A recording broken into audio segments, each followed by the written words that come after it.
Hey, welcome back to Daily Hope. We are digging deep into just one of the 547 prophecies from what we call the Old Testament. These were the Jewish prophets of God who lived before Jesus. And the most recent one, the closest one to Jesus, was 400 years before him. We're in Isaiah, which was 700 years before him. And we're looking at just one of these prophecies out of 547. We're seeing some incredible things. And today we're in verse 4 of this chapter, and it says this about the Messiah. Again, this is before Jesus came, so it's saying this is what the Messiah will do. He will give justice to the poor. He will make fair decisions for the exploited. The earth will shake at the force of his word, and one breath from his mouth will destroy the wicked. Now, there's an interesting principle in all prophetic scriptures, and it's the principle of mountain ranges. I'll summarize this for you. If you look at the silhouette of a mountain range, let's just say you're in Colorado and you're looking at the Rocky Mountains and the sun is setting. There will be a certain moment when the sun is setting that all you see is a silhouette, and what it's going to look like is jagged teeth, and it looks, if it was monochromatic, it looks like it's just one mountain range, right?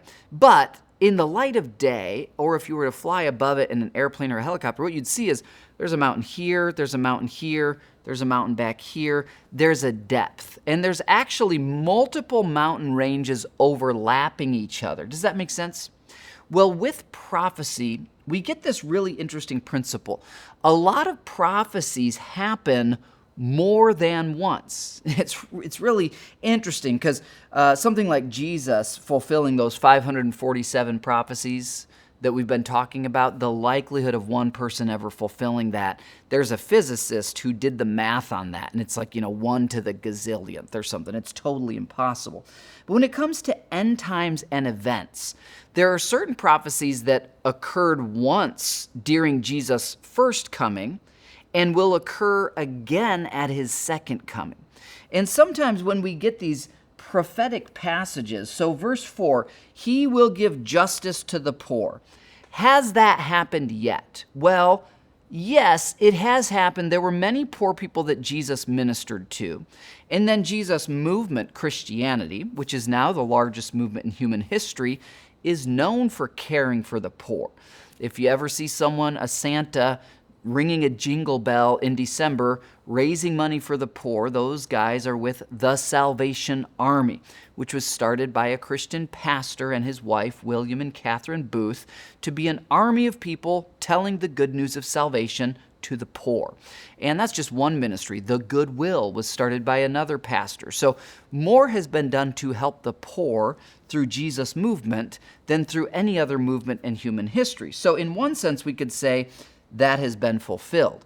In another sense, what did Jesus say in his Sermon on the Mount? Blessed are the poor in spirit. Theirs is the kingdom of God. Heaven's going to be full of people who lived in poverty on earth and who were rejected on earth, but who called out to God from a pure heart. So this has been fulfilled. This is being fulfilled. And this will continue to be fulfilled until Christ returns and fully completes its fulfillment. That's the principle of the mountain ranges. Does that make sense? The first mountain, when Jesus lived. Other mountains, people like the Salvation Army, the Goodwill, culmination when Jesus returns. So let's look back through this. He'll give justice to the poor, check. He'll make fair decisions for the exploited. This is one of the unique things about Christianity. If you look at world cultures and history, there are always exploited people groups. Slaves were the norm in every civilization and on every continent up until the last couple hundred years. The earth will shake at the force of his word. Has that happened yet? Some would say, because it's recorded that when Jesus said, Father, into your hands I commit my spirit. This is when he was on the cross. There was an earthquake at that moment. So some would point to that and say that has happened. The one breath from his mouth will destroy the wicked.